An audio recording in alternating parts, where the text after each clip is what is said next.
DS +1 അലോട്ട്മെന്റുമായിട്ട് ബന്ധപ്പെട്ട് third അലോട്ട്മെന്റുമായിട്ട് ബന്ധപ്പെട്ട് പുതിയൊരു അപ്ഡേറ്റ് ഉണ്ട്. നമ്മൾ തേർഡ് അലോട്ട്മെന്റ് വരുന്നത് 16th നമ്മൾ എക്സ്പെക്ട് ചെയ്തത് അല്ലേ?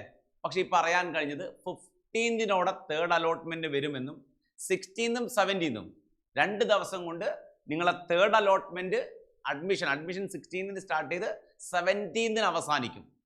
18ാം തീയതി +1 ക്ലാസ്സുകൾ ആരംഭിക്കുമെന്നാണ് ഇപ്പോൾ അറിയാൻ കഴിയും, ഇപ്പോൾ വന്ന അപ്ഡേറ്റ്. ഓക്കെ, അപ്പോൾ ഓർമ്മിക്കുക, തേർഡ് അലോട്ട്മെന്റിലാണ് നിങ്ങൾ പാർട്ടിസിപ്പേറ്റ് ചെയ്യുന്നത്. അവിടെ നമുക്ക് എന്ത് ചെയ്യുക, ടെമ്പററി അഡ്മിഷൻ എടുക്കാനുള്ള ഒരു ഓപ്ഷൻ ഇല്ല. തേർഡ് അലോട്ട്മെന്റിൽ ടെമ്പററി അഡ്മിഷൻ ഇല്ല. എവിടെയാണോ നിങ്ങളിപ്പോൾ ഫസ്റ്റ് അലോട്ട്മെന്റിലും സെക്കൻഡ് അലോട്ട്മെന്റിലും ടെമ്പററി എടുത്തു, അതേ സ്കൂളിൽ തന്നെ തേർഡ് അലോട്ട്മെന്റിൽ കിട്ടുകയാണെങ്കിൽ അതേ സ്കൂളിൽ നിന്നല്ല, നിങ്ങൾക്ക് പെർമനന്റ് അഡ്മിഷൻ എന്നുള്ള ഒരു ഓപ്ഷൻ മാത്രമേ തേർഡ് അലോട്ട്മെന്റിലുള്ളൂ. മക്കൾ മനസ്സിലാക്കേണ്ടത്, തേർഡ് അലോട്ട്മെന്റിൽ അഡ്മിഷൻ എടുക്കാത്ത ഒരു കുട്ടി എന്ന് പറഞ്ഞാൽ അവൻ അലോട്ട്മെന്റിൽ നിന്ന് പുറത്തായി. സപ്ലിമെന്ററി അലോട്ട്മെന്റിൽ പോലും അവൻ എന്ത് ചെയ്യാൻ പറ്റില്ല, അപ്ലൈ ചെയ്യാൻ പറ്റാത്ത അവസ്ഥ വരും.